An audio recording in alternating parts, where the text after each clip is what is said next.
our Chinese community a happy Chinese New Year, Year of the Snake.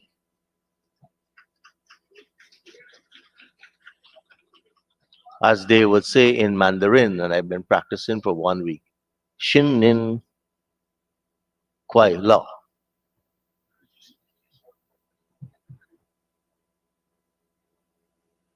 Yes, we do have a Chinese heritage, and many of us in this room kind of testify to that.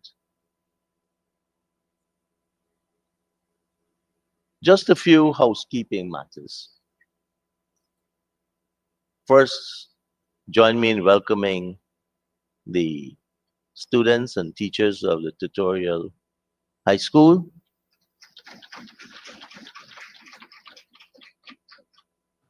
Teachers, students, welcome to the National Assembly. One of the phrases, clauses, and words that I'm hearing constantly is cry of shame and shame.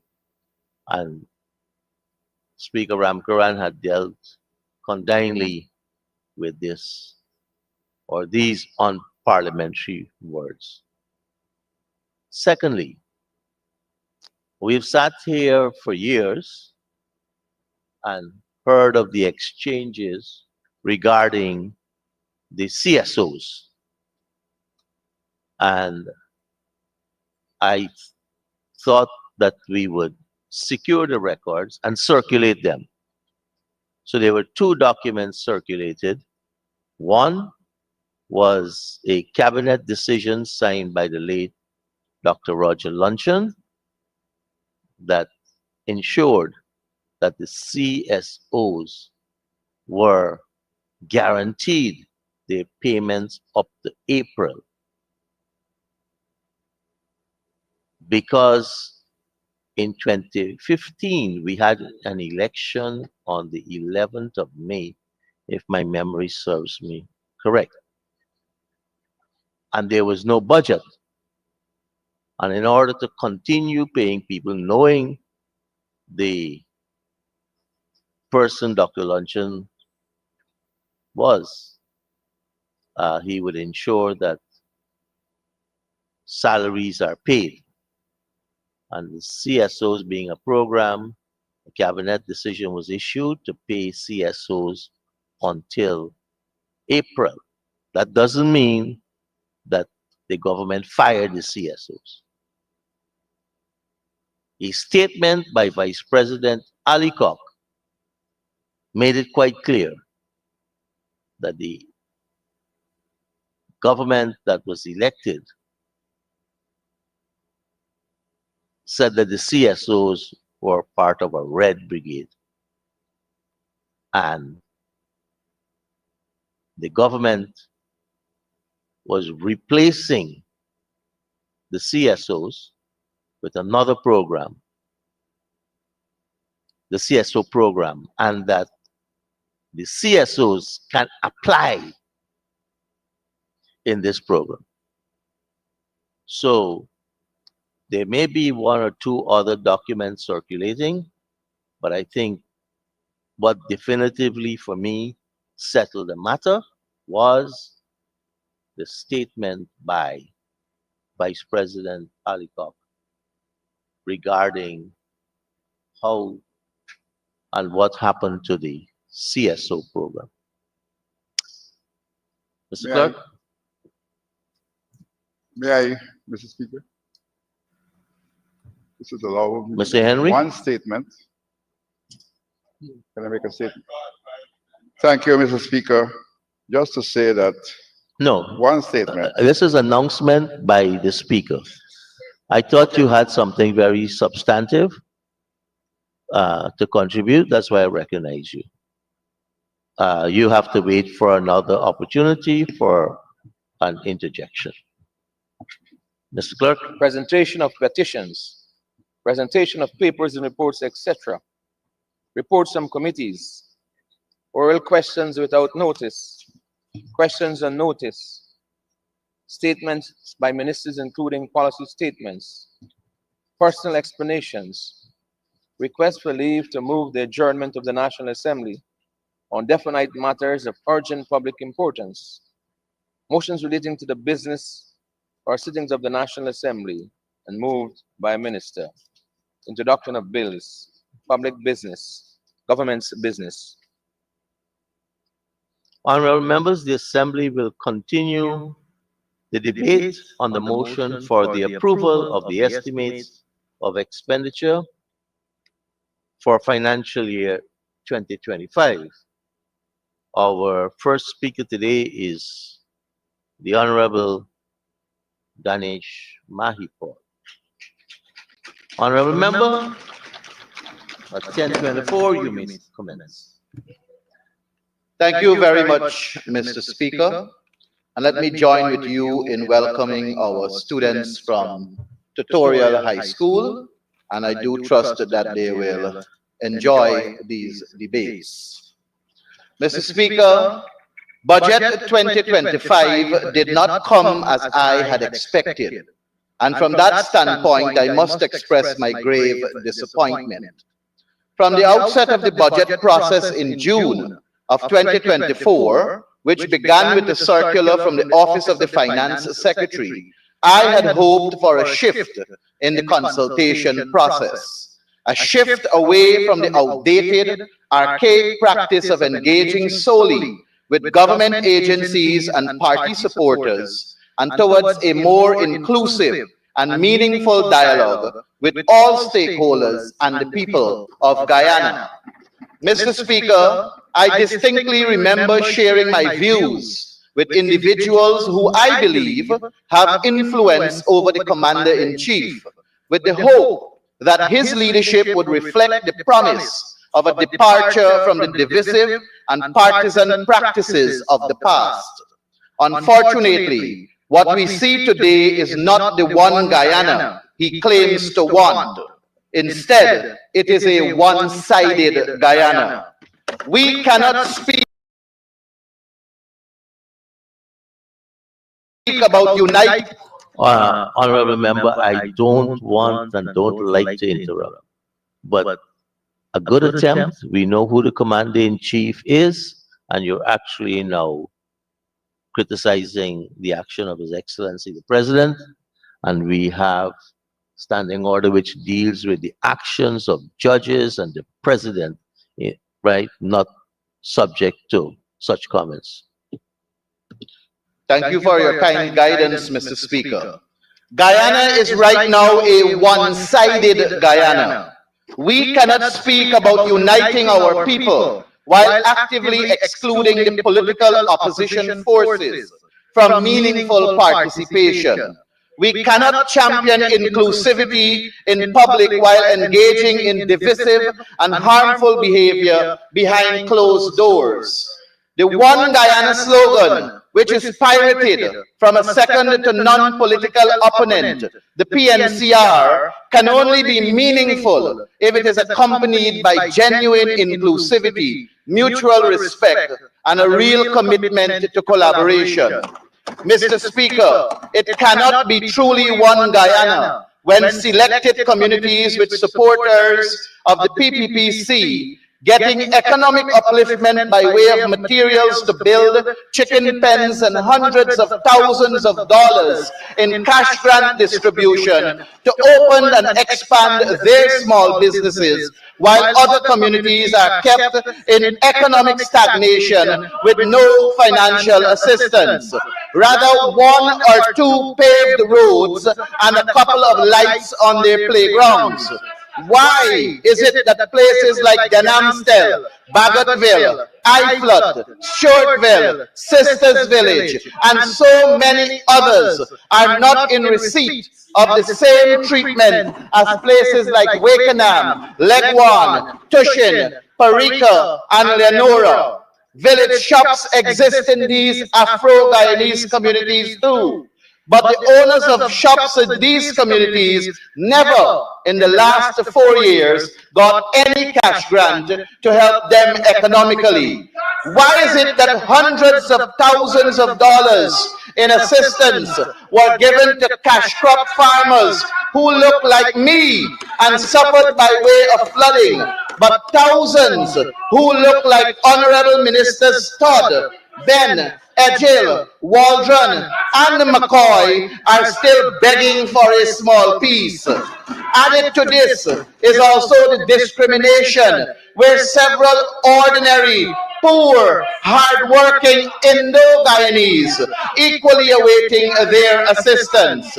Poor, hard-working Indo-Guyanese fisher folk are still awaiting their financial assistance. And Honorable Sherrod Duncan would recall that several of them told us that their names are on the list of recipients, but they never got any of the monies. Fisher folk from Metamere-Zorg, Salem, Wales, Vredenhoop, and several other villages, but all the big fisher folk received millions. Small rice farmers are still waiting for their little assistance, while the big farmers collected millions. Mr. Speaker, we are living in a one-sided Guyana.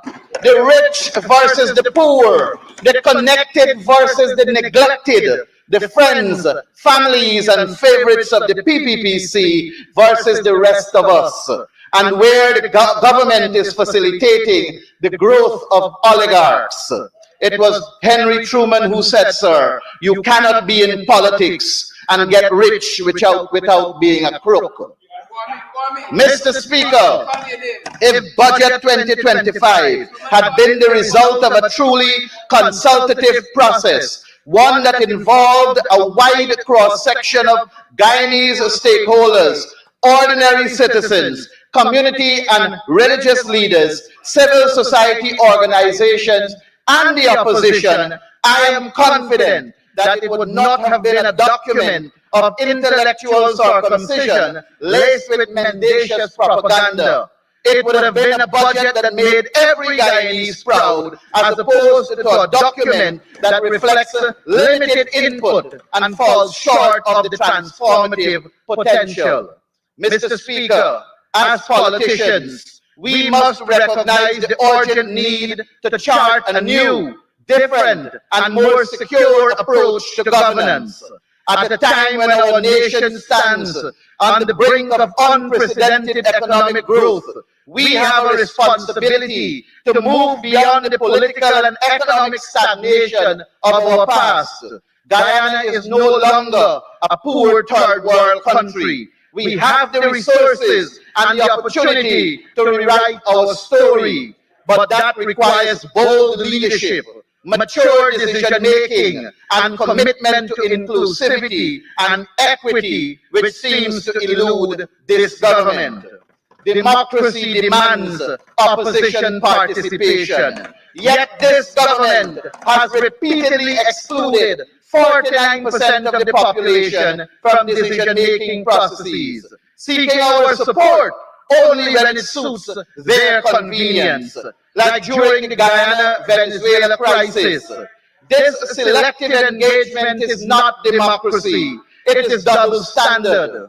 The oil wealth we now possess can either propel us to greatness or doom us to regret. That choice depends on how we govern. I assure this nation, here and now, that with us in government, the opposition in the name of the PPPC will be a part and will be parcel of the formation of budgets, because they too, though in opposition, must be heard, for Guyana belongs to all of us. A true united Guyana requires the inclusion and genuine participation of all. Building roads, bridges, and other infrastructure projects are necessary, and any government can do that. Those blueprints have existed for decades. The PNC government, in its 28 years of government, built several roads and bridges, constructed several multilateral schools, provided free education from nursery to university, built several hospitals, promoted agriculture, and pushed for the grow your own. The PPPC in their 23 years built the Skeldon Sugar Factory, built some schools too, and engaged in several wrongdoings. The APNU AFC in their 5 short years did way better than the PPPC's 23 years. All of these years went by without any oil money, but the last 5 years provided a fiscal space for lots and lots more. This regime sadly is not embracing true development.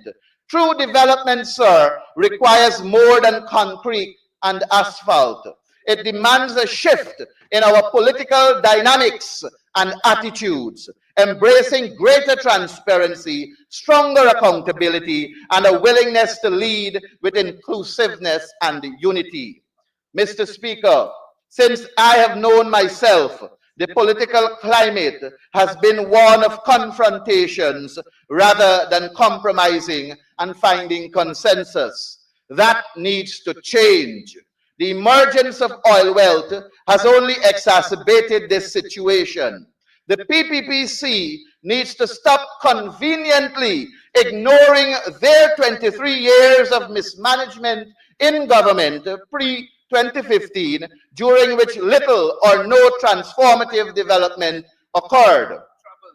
Today, instead of focusing on the pressing needs of our people, we are subjected to endless unfair comparisons, buttressed with questionable statistics between a pre-oil era and the present oil-rich economy and reality. This is neither constructive nor reflective of the leadership we owe the people of Guyana. If the government cannot rise above pettiness and division, we risk squandering the tremendous opportunities before us. Mr. Speaker, the people of Guyana deserve better. They deserve a government that acts in their best interests, not one obsessed with unfair comparisons or scoring cheap political points. It is time for us to adopt a governance approach rooted in transparency, accountability, and genuine unity for the sake of this generation and those yet to come. The current crop of APNU AFC leaders is committed to leading with unwavering transparency, accountability, and a genuine sense of unity. I am confident in this assurance, particularly considering our current stance on the composition of the national and regional tender boards of this nation. It is our strong conviction that there must be an opposition representative on all tender boards, where billions of dollars flow through daily. If we are to ensure the highest standard of transparency, the presence of the opposition on these boards would reduce suspicion of misconduct and the pilfering of the people's money, as their oversight will contribute to fairness and vigilance. Regrettably, the current government, with only 10 months left in office, does not share this view. As a result, the people of Guyana will rightfully remove them from office for their own good and the future of our nation. And when they are in opposition, we in government will ensure they have a presence on all state boards and commissions. In any democratic society, checks and balances are paramount to ensure there are no policies for public pilfering and cronyism. There is no policy for PPPC, public policies and public pilfering and cronyism. Mr. Speaker, such mechanisms exist in nations led by governments genuinely dedicated to their people, and they must become a cornerstone of governance here in our beautiful Guyana. The PPPC has a golden opportunity to do the right thing, but after 5 years in power, we continue to witness a blame game that undermines the necessary steps toward real progress for everyone, especially our ordinary, hardworking, tax-paying Guyanese, and not just for the elite few. When it comes to accountability, the APNU AFC has already signaled our unwavering commitment to strengthening the Auditor General's office. We will not stop there. A thorough review of the Audit Act will be undertaken to ensure that the Auditor General's office is empowered to conduct audits that go beyond the mere 10% of any agency's expenditure. In cases where significant malpractice or questionable findings arise, we will demand a deeper investigation. If proper explanations are not provided, heads will certainly have to roll. We will not engage in empty rhetoric, making public promises of accountability whilst secretly socializing with those who should be held responsible. Unlike this government, we will not call for early in the morning 5:30 meetings to stage a performance on accountability, only to let matters languish months after. We refuse to paint a Shakespearean display of concern for accountability while nothing tangible is ever done. It has been years now since the Metamere-Zorg, Charity, Podroin, Bellevue, and Blackbush Polder pump stations, accounting to billions of dollars, where millions upon millions were paid to contractors and several other critical infrastructure, but remain incomplete. And in many cases, at the sites, there is no work. But do we see anyone, more precisely Honorable Zulfikar Mustafa, being held accountable? The 5:30 meeting was a sham, Mr. Speaker. We see every day how SUVs continue to break the law by having blue and red flashing lights with sirens on the road, disrupting the smooth flow of traffic, among so many other issues in the Guyana police force, with the Brutus scandal taking front stage. But has anyone been held accountable? More specifically, Honorable Robertson Ben. The 5:30 meeting was a sham, Mr. Speaker. Look at the matriculation rate in our school system. It was at 49% in 2020 when the APNU AFC left office. Today, with billions more and monies invested in the sector, Honorable Priya Manik-Chan has it at 26%. Was she or is she being held accountable? The 5:30 meeting was a sham, Mr. Speaker. A doctor from the Timeri Health Center had to appear on camera and tell this nation that in 2025, there is no Panadol at a health center. Inhumane working conditions. Was Honorable Dr. Frank Anthony held responsible? The 5:30 meeting was a sham, Mr. Speaker. There is a $15 billion office complex where over $7 billion is already spent, but still no one can locate where the structure is. I know Honorable Annette Ferguson is looking all over and can't find it. Roads are being constructed poorly, no consideration for sidewalks. Hundreds of millions of dollars were spent on a third-hand boat that continues to burden this nation with huge maintenance costs and constantly must be moored for maintenance. Several contracts awarded via hand-picking contractors. But do you see Honorable Ejil or Indar being held accountable? The 5:30 meeting was a sham, Mr. Speaker. We see the abuse of the procurement system, where several contractors are awarded contracts and they have not been evaluated as the lowest and most responsive bidder. Several engineers have complained about being instructed to use the three-coat system by way of calling in 3 or at most 5 contractors and let the 5 of them bid for the projects, with the guarantee that the 5 projects will be shared among them. Mr. Speaker, is that what the procurement law was intended to do? Certainly not. But do you see Honorable Ashley Singh or the National Procurement and Tender Administration Board Chairman being held accountable? That 5:30 meeting was a sham, Mr. Speaker.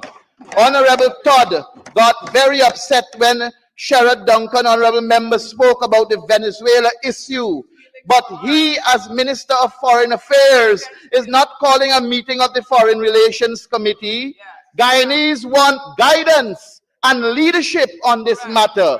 But Mr. Todd, honorable member, is silent and wants us to shut up. We, as a unit, agreed to several actions, which included regular meetings for updates and to maintain a together approach on this matter. It is not happening. Do you see Honorable Todd being held accountable? That 5:30 meeting was a sham, Mr. Speaker. We read in the press that the Attorney General was going to appeal a decision which awarded only $24 million to the family of the late Quindon Bacchus. We remember the infamous Vice News recording with Sue. Who Sue? Sue? Who Sue? Mr. Speaker, that 5:30 meeting was a sham. Okay, with respect to a meeting happening at 5:30, there is only one that I know of. So you'll desist from now because 418 talks about the conduct of members of the National Assembly, the President, and judges being raised here except on a motion. Thank you, Mr. Speaker. I cannot leave out the mendacity of the Ministry of Housing and Water. Sir, we have complaints from over 15,000 people not knowing where their lands are. They paid in full, but still don't know. Did the ministry really give out 40,000 plus house lots? No, they did not. Sir, I believe Honorable Gail Teixeira is tired fighting with her colleagues for them to just do the right thing. And I believe she has been fighting with them all her life just to get them to be honest, decent, and transparent. Sadly, she is getting nowhere with that. She may very well be retired from politics, and there still will not be honest, decent, and transparent. In relation to the Public Accounts Committee, we will reverse the decision that weakened the quorum requirement and ensure that more frequent meetings are held. These meetings will be in step with current realities and aligned with the most recent Auditor General's report. Unlike the current regime, which continuously evades true accountability, we will stand firm and embrace our responsibility to the people of Guyana. The new government in November of 2025 will usher in a new era of genuine unity with a significant increase in resources allocated to the Ministry of Culture, Youth and Sports. This will be aimed at fostering stronger social cohesion and ensuring greater participation from all sectors of society. Let us not forget that the current regime has consistently excluded the opposition from key events that are meant to promote national unity. For every flag-raising ceremony held under this regime, we were often invited only a day before, with no consideration given for travel or accommodation, particularly when these events took place in remote regions. And we all know, as every Guyanese does, receiving an invitation a mere day before makes it clear that our presence was never truly desired. This is more than enough for us to recognize that unity has never been a priority of the People's Progressive Party government. The days of petty political games and tit for tat will be over. A new era is on the horizon, one focused on a renewal of national spirit, dedication to unite our people and for the greater good of a great nation. Guyanese, take note. The endurance of this current regime is limited to just 10 more months. What we are longing for, a truly united Guyana, is fast approaching. Mr. Speaker, last year I did not speak in depth on the Ministry of Local Government and Regional Development, primarily because it was only fair to give Honorable Sonia Parag the chance to prove her worth. Unlike my friends on this side of the House, I had to ensure that I fulfill that promise, because we will keep our promises. And today, 1 year after, Comrade Speaker, 1 year after, I believe Honorable Sonia Parag deserves an A grade. I honestly do believe that she deserves an A grade, sir, for being the most incompetent minister in the history of ministers at the ministry. From my research, sir, even previous PPPC ministers were achieving their targets, except for the immediate past one. No target that was set by this ministry was achieved under Honorable Sonia Parag. The local government sector strategy, not achieved. The completion of a sanitation sector plan, not achieved. Establishment of the monitoring and evaluation framework, not achieved. Completion of the ministry's strategic plan, not achieved. Completion of the regional strategic plans, not achieved. Training staff in specific areas targeting 760 staff, not achieved. And as per their manifesto promise, substantially increasing the subvention to NDCs and tongues, not achieved. Mr. Speaker, we left in 2020 with the subvention for NDCs and municipalities at $5 million and $18 million respectively, and the city of Georgetown, $30 million. In addition to the Georgetown Restoration Program, which saw a clean, green Georgetown restored to the Garden City. Today, in 2025, there is no increase in those subventions, and Georgetown is back to being the garbage city. The target of a clean city and modern municipalities and NDCs are not achieved, and these are among every other target that they were all not achieved. Mr. Speaker, we are committed to municipalities and NDCs. That in our first budget, we will double the subvention. We did it before, and we will do it again. We are committed to overseers, chairs and vice chairs, councillors, a significant increase in your salaries and benefits. We did it before, and we will do it again. We are committing to the National Pathway workers to create an avenue for them to develop their skills and truly have a pathway to real development, not to just be stagnated at $40,000 for 10 days.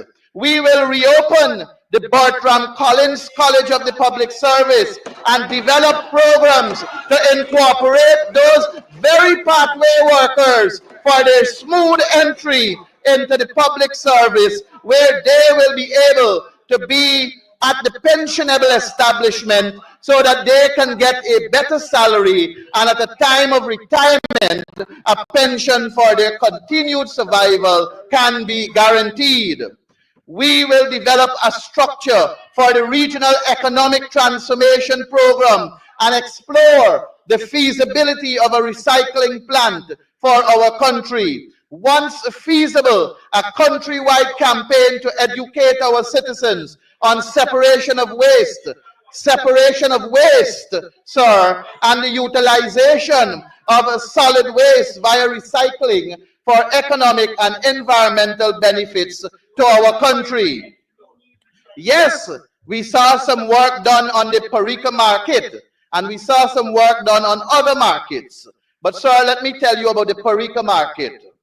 Mr. Speaker, can you imagine, after spending over $700 million on the Parika market, thinking that the country would get a final and finished project, vendors, ordinary people of Guyana, vendors who sell, who ply their trades there, are now instructed that they must do all the electrical work for their respective stalls. And if they cannot afford to do it, their stalls will be taken away from them. A vendor, Meena Rampasad, told me to call her name, and along with several others, cried in front of me because of this move, said to me that business is slow, people are not shopping like before, and every essential for basic survival is expensive.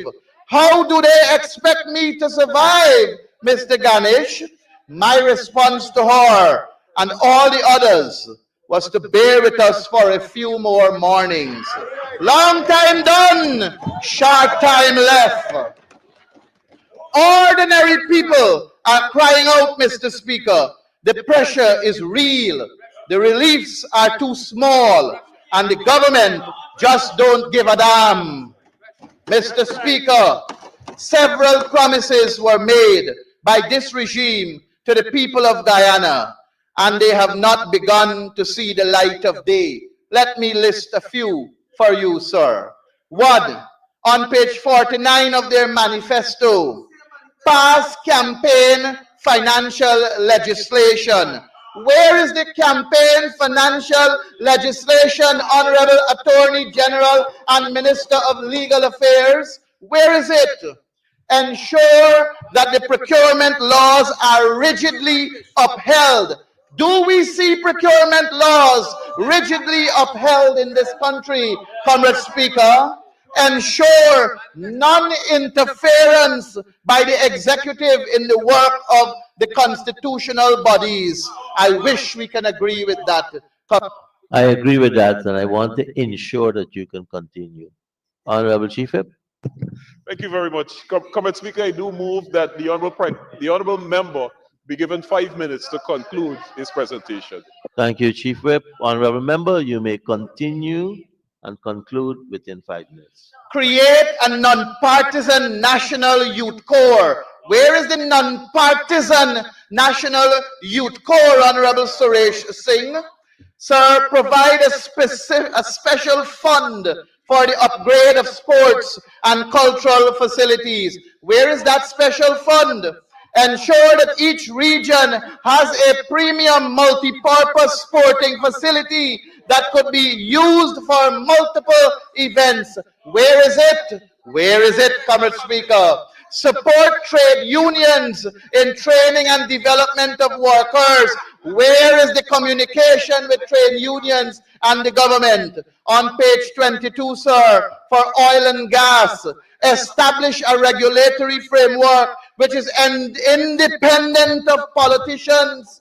The PPPC said to us in their manifesto, which they claim the people voted for them and that they have delivered everything. They said on page 22 that they will establish a regulatory framework which is independent of politicians. What are you doing in here, Honorable Vikram? You are not a politician. Leave. That is what they're telling us here in their document. Engage in renegotiating the oil contract. Where is that? Where is the process for renegotiation? You said it in your manifesto. Training of thousands of Guyanese at every level to create a national corps of managers and workforce to chart the future direction and effective management of the oil sector. Where are they, Mr. Speaker? But I have to take the opportunity, sir, to respond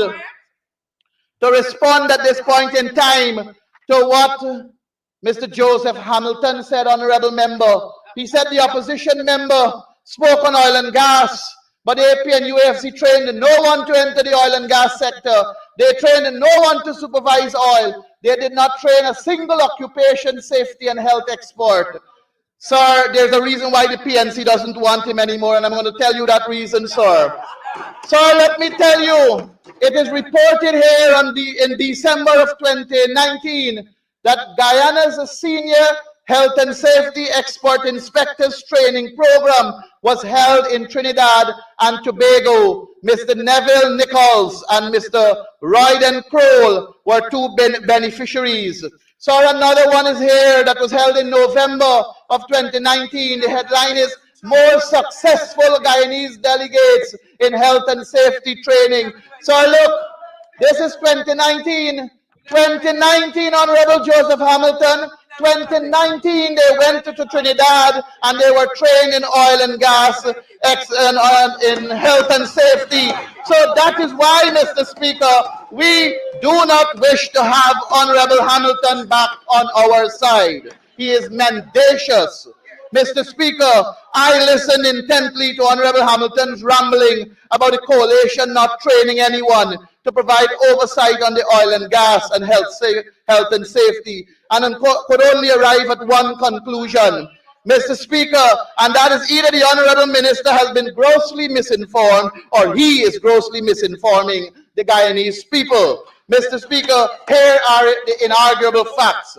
First, Mr. Speaker, in 2019, before the first barrel of oil was produced, the coalition took the prudent and proactive step to initiate a collaboration of the EPA, Department of Energy, the Mexican ambassador, and the World Bank to set up a strong oversight body for oil and gas. The World Bank provided a grant of $1 million, US dollars that is, to bring in a Mexican consultant who had set up the Mexican oversight program to lead the setting up the EPA unit.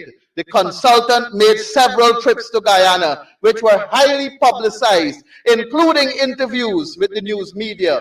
This effort resulted in a World Bank EPA document dated October 25th, 2019, before First Oil, establishing a petroleum unit in the EPA comprising of 36 members, highly specialized and experienced petroleum staff, including health and safety professionals with responsibilities to include 24/7 FPSO on board presence. Mr. Speaker, in concluding, I say to my honorable friends on that side of the house, oh fighting men, farewell, farewell. In order for Guyana to grow, Mr. Speaker, the PPPC must go. I thank you, sir.